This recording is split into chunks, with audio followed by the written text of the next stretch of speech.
Alright, so Zelensky decided to switch the reverse gear with his anti-corruption project of the law, which he wants to introduce to Verkhovna Rada, so the parliament of Ukraine, which could potentially partially cancel the scandal law, which was signed by President Zelensky just a couple of days ago, that cancels the independence of the National Anti-Corruption Bureau and the Independent Criminal Prosecution Office. According to the new law, they are all dependent on president, because president applies his own prosecutor. Prosecutor is capable to influence any sort of the investigation done by NABU. I guess probably Zelensky understood his mistake. Maybe he was even played by some of the grey cardinals out there in his circle, like for example Andriy Yermak. Andriy Yermak is not the popular figure among Ukrainians at all. He's connected to different scandals. Very shadow reputation indeed, as he plays the role of the shadow president of Ukraine. I'm telling you guys the things as they are. You may check out any kind of the articles about Yermak in the independent or Western press, and mainly they say that this guy is very slicky or fishy, it's better to say. Like for example, here's the picture from the Financial Times, their recent article about Yermak. So what happened? Ukrainians said no, going on the massive protests. Yesterday it was 17 of the cities where those protests were happening. Smaller cities, bigger cities, in Kiev as well, some stay even during the curfew time, which I would say is the sign of democracy, and also the other good sign that after all Zelensky, it seems like he understood his mistake, because there is the pressure from Ukrainian people, plus there is the pressure from our allies, like what the hell are you doing? And it seems like there will be a new law project that partially at least will backtrack what happened 2 days ago. It was a huge shame. The timing of it was really terrible, because Ukraine, yeah, it's democracy. You can see people on the streets, they're not beaten like in Russia. But government should also show the signs that it is willing to move to the proper direction, fight with corruption, and not turning to the second Russia by closing the very important laws which should be introduced for Ukraine to fit Western standards of democracy. People went on Maidan back in 2013 for those values, and here you're canceling it once again? For what? Yeah, I heard the opinion that, oh, those organizations, they did a very terrible job. Okay, I partially agree that they should have worked in better way, right? But if you check out, like put in ChatGPT, NABU, Ukrainian Independent Anti-Corruption Prosecution Office, how they dealt, how many cases they had, and how government itself wanted to close those. They did everything, and how NABU was coming closer and closer to the circle of even president of Ukraine recently. You'll understand the real cause, why it happened, why this law was introduced in a matter of one day. There was no communication between government or Ukrainians, like no explanation what happened. Yeah, they caught a couple of the guys without any real evidence accusing them of working on Russia, but the National Anti-Corruption Bureau is not a small organization. Roughly 700 people are working there, and Russian spies are everywhere. For example, this is from July the 3rd, 2025, so this month's fresh article. Russian spy uncovered in Ukrainian's Air Force. February this year, a senior Ukrainian official, so the high official of SBU, accused of being Russian rat. So it is happening. It doesn't mean that we should cancel SBU or do something with it. Particular individuals should be prosecuted, not the entire lengths or institutions, right? So I totally disagree with the context that NABU and Independent Prosecution Office did absolutely nothing. No, they work quite well. Moreover, there was the pressure on them, as I told you, to stop some of the investigations. Before, the Ukrainian Anti-Corruption Agency launched the probe into Defense Minister Umerov, and probably guys you remember the previous Minister of Defense of Ukraine, Reznikov, who was involved in corruption allegations. There was the big scandal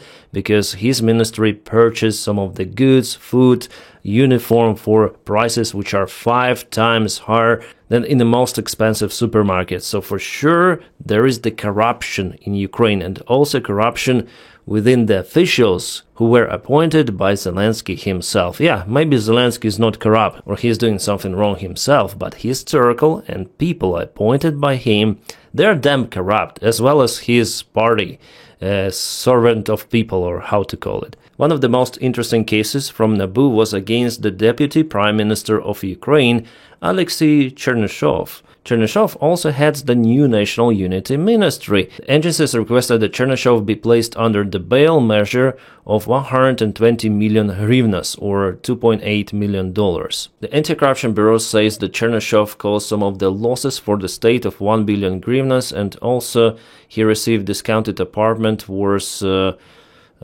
this sum here. You may say it's not so big, but I think it's what they can prove right now. And what is important, guys, here, that Chernyshov is considered as a close ally of Zelensky and has held several high-profile roles, including CEO of a state-owned oil and gas giant Naftogaz. And this case is very fresh. This article is dated June 27, so less than 1 month ago. Okay, so here they say Ukrainian, those are the directors of the National Anti-Corruption Bureau, independent, well, at least it was, now it's not because the law was introduced. So they say that it is the pressure on them done by government because of their professional actions against some of the individuals in the government. Also, detectives from the National Anti-Corruption Bureau were preparing the case against Timur Mindich for corruption. Mindich is the close friend of Vladimir Zelensky. They have a very long past since Kvartal 95, then Zelensky was a comedian. Mindich, together with Zelensky, was co-owner of that project. Later on, Mindich played a great role in Ukrainian politics. He was also one of the main consultants of the head of the president's office, Andriy Yermak, so you see, this circle. And a long-time business partner of President Vladimir Zelensky. Investigators were prepared charges against Mindich himself, according to the sources told to Ukrainska Pravda. Usually they publish really truthful information. Then the heat intensified. A member of parliament Yaroslav Zhelezniak reported that Mindich fled Ukraine and will likely not return in the near future. Okay, so I guess you see how deep the rabbit hole could be. I'm not even digging down, it's like the open information relative to Zelensky's friends, Zelensky's circle, just for you to understand, because I'm quite upset. I was calm about Zelensky, I even support him, and I still do not support elections in Ukraine because they may harm from inside, but the action that was done a couple of days ago, implementing this new law, it was done terribly wrong. I cannot go on the streets now. Yeah, I also fled Ukraine as Zelensky's friend, and that's why I can openly say about anything I want, by the way. So I cannot go like those people go on the streets, even though I want to. That is why I use my YouTube channel to show my own position towards this case, and I am telling you why I think like that. And why I'm disappointed for the last 2 days. I think it's a huge, big mistake done by Ukrainian government and Vladimir Zelensky. I think as a Ukrainian, I have a full right to speak about it and share opinion elsewhere, also to the Western audience, to increase the pressure on the Ukrainian government to roll back everything as soon as possible. Because, yeah, Zelensky said that, okay, we're gonna implement a new law, but then, when? Because Verkhovna Rada went on vacation or something like that, so for now we have this terrible law introduced, and we need to change it as soon as possible. And I see that Zelensky a little bit scared of what he've done. He understood probably that it was a very bad move for him to block this very important institution or institutions, as I told you. That's why he tries to roll back, but he doesn't want to do it really. It's kind of the lazy movement now. We need more action. Like, they did this crazy law, introduced it in a matter of 1 day, a single day. There was no communication with Ukrainian society, nothing. And it's very bad that the Ukrainian government, it doesn't know how Ukrainians feel about democracy, about European integration. Ukrainians are fighting there for those values since 2014, and you cannot cancel it, Zelensky. You cannot do it. It's your big mistake. And if you continue to do those mistakes, I'm gonna dig down more to the rabbit hole. And I don't want to do it at all because our main enemy is Russia. So probably, yeah, it's my last video about this stuff. It's kind of the big one with more nuances. I want to make myself clear because maybe some people, they do not understand what is happening. So here's the information for you. And here I agree with Kelleck's daughter, who is the great supporter of Ukraine. She has even her fund to support Ukraine. Here's what she writes: "This decision is truly, unbelievably, mind-bogglingly stupid." Wow, what an expression here. It happens at the worst possible time given the recent positive shifts in US policy. Yes, United States, and she helps a lot. Her father also, he tries to help Ukraine. Keith Kellogg is one of the most sane guys out there in the Trump circle who has direct access to Trump, and there was the information that he tries to convince Donald Trump to help Ukraine more. He and Rubio. Later on we're gonna discuss more details about how it happens, but this law was introduced in the worst possible timing.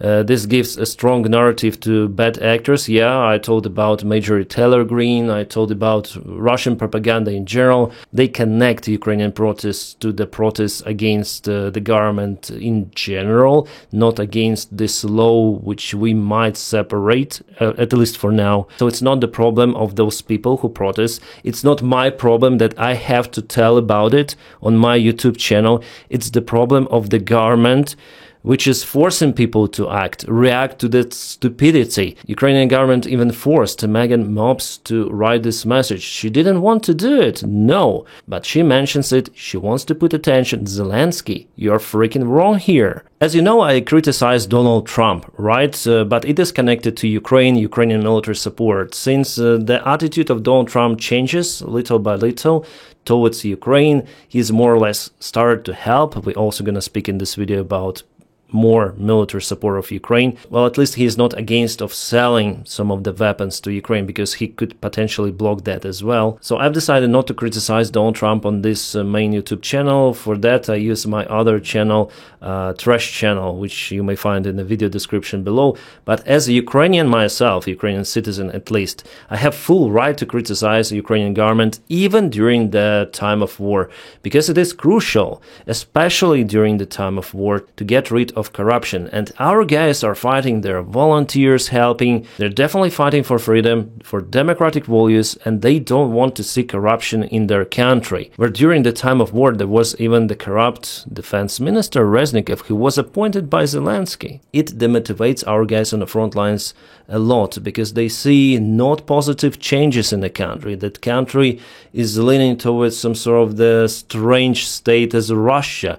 So there should be a vivid reason for guys to fight. Yes, they fight for their lands, they fight for their families, but Ukrainian government here is not playing a good role in supporting our guys on the front lines, you see. So I hope you understand me, guys. And I also want to shout out to Dylan Burns, who is doing a fantastic job in Ukraine. He is very close to the front lines. I think he's now in Kramatorsk. I published his video already on my Telegram channel. So the name is Zelensky causes anti-corruption protests across Ukraine. Yes, it was Zelensky and his party which voted for it. Zelensky signed it into law, so he's responsible for those protests. It's the outcome of what happened. The main cause are the actions of Ukrainian government, and I will not be calm about it. It's terrible, guys. You know, I see some of the pro-Ukrainian content creators. I don't want to call the names, but maybe on my trash channel we're gonna analyze their videos to buzz them about this particular topic, because I am a little angry with this. So they are milking Zelensky openly, saying, oh, what a nice decision he did, not being in Ukraine, not living under Zelensky's ruling.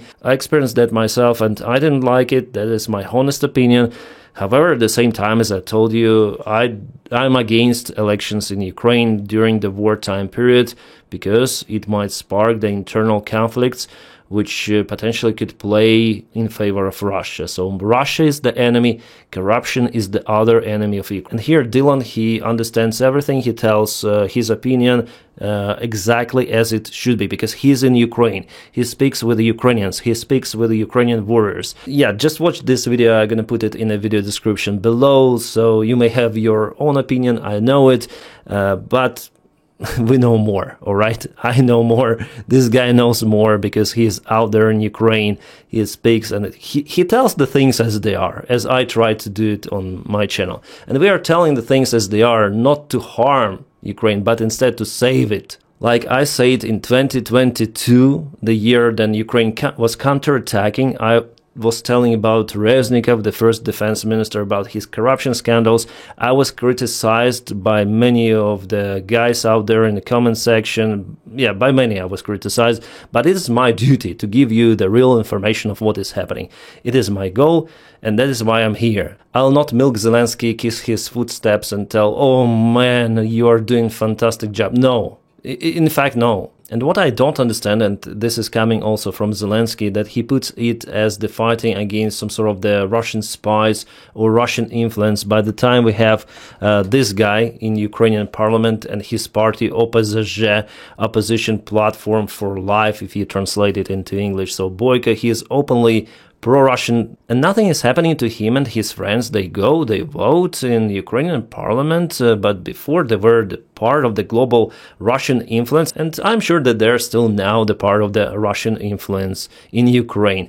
But Zelensky keeps them. Zelensky controls Ukrainian parliament with majority. Zelensky controls militia, Zelensky controls SBU, Zelensky controls ministers, so Ukrainian ministry, prime minister also is a good friend of Zelensky. And somehow this opposition party for life votes exactly the same as the president's party, the servant of people in parliament, all the time. And I guess it's the only reason why they're kept there. Almost all of them have long corrupt stories. Interesting article, yeah, how Ukrainian officials get away with having Russian citizenship even amid war. This is dated from the last year, but nothing changes.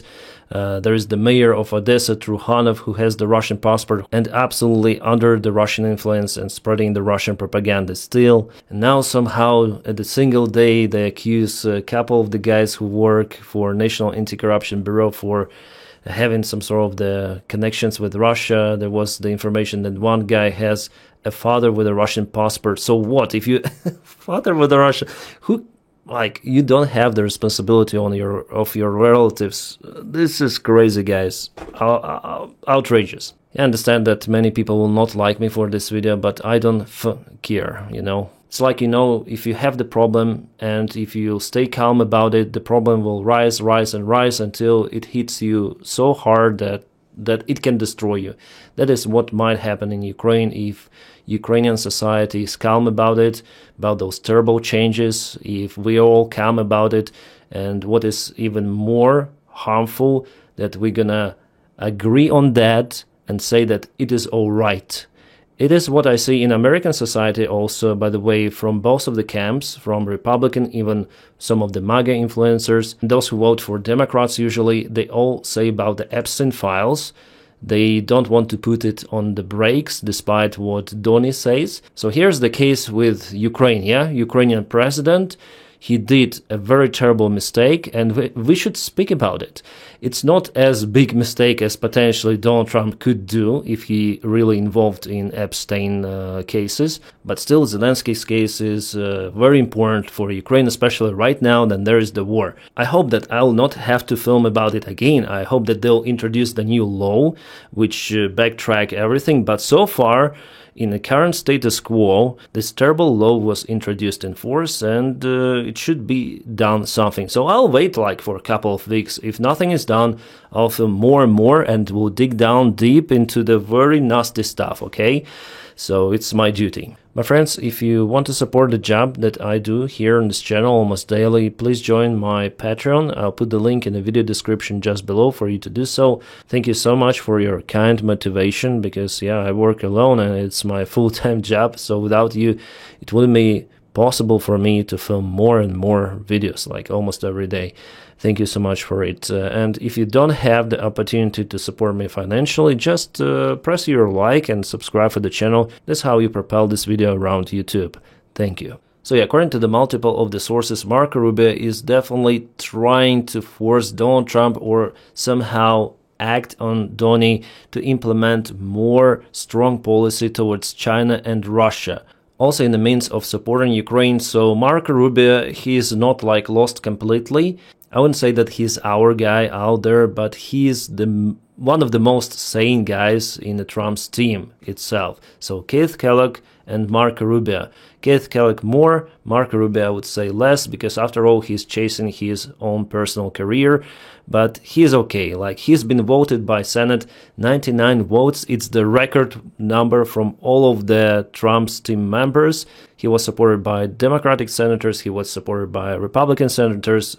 Sometimes he says strange stuff, but he's following this MAGA policy now, trying to sneak some ideas inside the head of Donald Trump. It's some sort of the Inception stuff we have here. If you watched that movie, you know what I'm talking about. And also Melania Trump, according to recent events, could influence Donald Trump, because Donnie says about it himself. He says, okay, I had a good conversation with Putin, but then I go home and Melania tell me that Russia bombs Kyiv once again, so it's not good, I don't like it. Melania does good stuff. So with those guys all together, Little Marco, Keith Kellogg, maybe Donnie may change his mind completely about Ukraine. We'll see the positive change, and it is good. But again, if we go back to the previous question with Anti-Corruption Bureau, here is exactly the worst time possible to implement that stupid law, as the daughter of Keith Kellogg mentioned. 100% agree with her, 200% agree with her on that one. And I think definitely United States policy could change completely, because they see how they fail with their, okay, we're gonna negotiate peace. They failed with Hamas-Israel negotiations, so United States cuts short Gaza ceasefire talks and accuses Hamas of lacking good faith. The same is happening with Putin, so Putin is not willing to negotiate with Ukraine openly. What is happening in Istanbul, those are not negotiations, alright? Those are just talks about nothing. Idea of Russia is to occupy Ukraine entirely. That's it. And who thinks otherwise is just stupid. Well, Donald Trump and especially Witkoff, they thought like that. I wonder what they think right now. Then Donnie openly said that Putin is playing with him. Alright guys, we have a new military package from the United States of America, and it is intended to support Ukrainian M109 self-propelled artillery systems, which were delivered before. Probably Ukraine may even get more of the artillery systems, but mainly the equipment for maintenance will be supplied to Ukraine. We are speaking about the worth of $150 million package, quite a big one. And yesterday I've told you about Bradley's air defense systems, Hawk, so I'm happy to say, guys, thank you so much for support, especially under Donald Trump's administration. Yeah, the part of the equipment will be purchased by maybe even Ukraine, but the part of the equipment will be just sent. Absolutely awesome news, but as usual, Ukraine needs more and more because Russia has way more resources. Right, Germany will support Ukraine with some of the radar systems. This is TRMLD-4D. Short-range radar worth more than 340 million. Nice. Thank you, Germany. Vielen Dank für diese Hilfe. Okay, the ambassador of Ukraine in United Kingdom says that the war might continue potentially till 2034 or even further. No one actually may predict and say that the war is over, but judging on the Russian actions, it might continue for years and years indeed. Zelensky mentioned that there should be reorganization of Ukrainian army from inside, reorganization of Ukrainian society in general, and to build defense, everything should be invested in defense. I agree with this mostly, yeah. It should be like that. Ukraine should do everything to stop the Russian aggression, and if it is the temporary ceasefire, it will be a temporary one. Russia will still have the aim to attack Ukraine until at least Putin is alive. Some experts say that it doesn't matter if Putin is the president of Russia or someone else, because it's the nature of Russia to occupy other countries, and partially I agree with that. But the Putin cancellation may change Russia from inside, at least for some time. Right, Germany plans to recruit more of the young army men to the army. We're speaking about 40,000 new soldiers by 2031. They'll have good salary, attractive social benefits, and so on. Also, Germany plans to invest in the military production of the Leopard 2 tanks. They want to produce the record number of those tanks, plus infantry fighting vehicles, so why would they need it? It seems like Germany is full-scale preparing for the worst-case scenario, and I understand them. It's better to be prepared for everyone, especially for those who are close to Russia. Right, just yesterday the huge outage happened with the Starlink system all around the world, but for Ukraine, Starlinks are really crucial. Without those, Ukraine drone operation, I would say, mainly stopped. Luckily, after a few hours, Starlinks start to operate normally, but our guys say that there should be some sort of the alternative, because the Ukrainian communication system becomes very vulnerable if there is no Starlink signal. Starlinks are important. And yeah, I don't like Elon Musk's personality, but the products he creates, especially Starlinks, they're absolutely fantastic. Like, must have for any sort of the communication in every sort of the army, but at the same time there should be other alternatives. The United States of America, 100% of the cost of all military equipment, they're going to ship it to the European Union and then they'll distribute it, and much of it will go to Ukraine. More or less good news, but still some of the packages from the United States, despite what Donald Trump says, like 100% of the weapons will be paid by European Union or our partners in Europe, partially United States will pay for. They have like different programs, and the part of those programs work directly with Ukraine. Partially from the previous White House administration, partially they could be supported by the new White House administration, if I may call it a new one, because Donny is the president already for a long time, and remember how he signed the package for Ukrainian F-16 maintenance support and also extra training for Ukrainian military personnel. Worth $300 million. So it's not European support, it was the support from the United States of America. And I think one of those recently announced military packages will also be paid by United States. An air crash happened yesterday in Russia, Antonov 24. By the way, I used to fly this kind of the aircraft, Soviet-made. Not Antonov 24, but Antonov 26. There are just minor differences. Antonov 26 is the cargo version, so this airplane crashed in Tynva town, probably because of the technical failure. Those airplanes are very old. By the way, they are made in Antonov factory, and for Russia it's kind of hard to obtain the spare parts now. Even for those old airplanes, there was the inspection or audit, you might call it, done for the airline just recently, 1 month ago. Inspectors did some of the remarks about the poor maintenance quality of the airline, their system. They notified the airline about this, but nothing was done, and airplane crashed later on after 1 month past that inspection. As usual in Russia, negligence and unprofessionalism,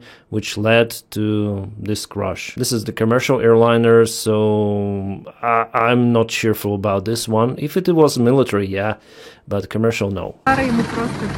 So this is Rosa Airlines, probably that's the name of the airline. Passengers are boarding, and this girl complains about very poor quality of this airplane. She's not the aviation expert. Potentially those airplanes could be very good maintained if you have the access to the spare parts, to the proper maintenance, yeah. But in Russia there could be some of the challenges with that. So not just Boeing's, Airbus are in lack of the spare parts, but there could be issues with the Soviet-made air vehicles too. Here's the crash site. So plane went into the local hill full of trees. The reason is unknown yet, like the real reason. I think it was after all the technical failure. Russians created spontaneous monument in Tinda. They're bringing flowers and some of the toys because there were kids on board. I don't understand one thing, why they put this airplane there. Probably it's Airbus. Why did they put the Airbus instead of Antonov 24? It has absolutely zero reference to the case. Meanwhile, there is the problem with the Russian S-7 Boeing 737 airplane, which flown from Novosibirsk, so now it is circling, probably burning down the fuel. According to the report, which is coming from the Russian informational services, there was the depressurization of the airplane. So again, technical malfunction on Soviet-Russian planes, and as you can see here, Boeing 737 of S-7 Airlines. Guys, before we go to the front lines updates, I want to apologize for my last video or last few videos because I am getting too emotional. and I use some of the slurry words in my communication on YouTube channel. I try to avoid using them, and English is not my native language, so the F word I used the last time, I didn't know that it is so harsh actually in its meaning, because in translation I thought it's different, because I watched the movies which are usually translated into Russian or Ukrainian, and they translate not in this original meaning, okay? They use different word for it, and all the time I thought that F word means something different, and it was really opening for me. I know it's my fault, and I will not use that word once again. I'm sorry for it. And here I even have the report from Google. So they even limit my videos for the ads, and they say I use inappropriate language. It's not just the notice from YouTube. I also have, I read some of your comments saying that I should not use those words, and I try to be more polite, because kids could watch my videos or families could watch my videos. So sorry, I will put my emotions down and will avoid using those words. However, there is my trash channel, it's in the video description, and there I will use every kind of the words, so just for your information. Now let's go to the military map update. And unfortunately I don't have good news for you guys. The situation starts to deteriorate seriously in Pokrovsk direction, Mirnograd. Here Russia moves quite a lot. For the last 24 hours there was no movement. However, for the last couple of days Russia continued to press Ukraine kind of hard here, and we have reports also from Ukrainian officers deployed on the ground, from our soldiers. I have contact with the guys. They are saying that definitely Russia is using everything they can to push Ukraine really hard. The situation deteriorates day by day, and Ukraine even announced the evacuation of the Dobropilya town, or you might call it a village. It's kind of big. Let's go to the satellite map. So this is Dobropilya. You may see the size, it's almost like Mirnograd, Mirnograd and Dobropilya. So the evacuation has been announced yesterday, and people will leave their homes. But again, you cannot drag people by force, and those who are willing to stay, they may stay, which is crazy. Not a long time ago I reviewed the videos of Azov soldiers and how there was the fight in one of the villages in the building. There was the owner of the building. He didn't want to leave, but the building was almost completely destroyed. It is strange as for me, guys, but it is happening like that. People sometimes decide to stay even at the active battle zone. So if Dobropilya has been announced for evacuation, it means that the situation is not that good for Ukraine in this region.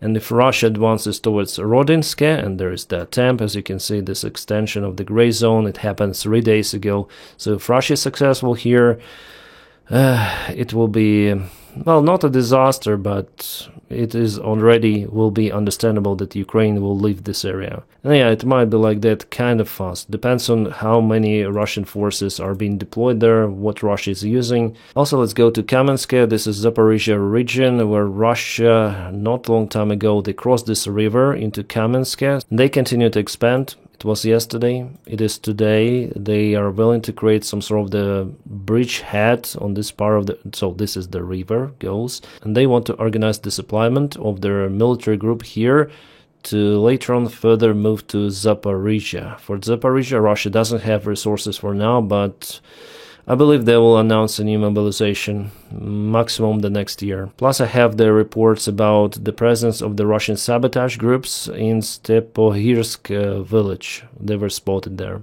Another big pocket in Torres direction. Here Russia moved recently, just recently, yeah. They've took control over the local, I think it's cemetery, or maybe just a field. Yeah, could be just a field. So they've took it. If we go to Kursk Oblast, here Ukraine fights for Totkina, but again, according to my information, Russia started the counterattack and they pushed Ukraine out from Totkina a little. So they want to return this village fully under their control. Ukraine has to leave some of the streets and quarters there. And now, my friends, please don't forget to press your huge like to this video. By doing so, you help me a lot. As usual, I wish you all a peaceful sky wherever you are, and have a great time.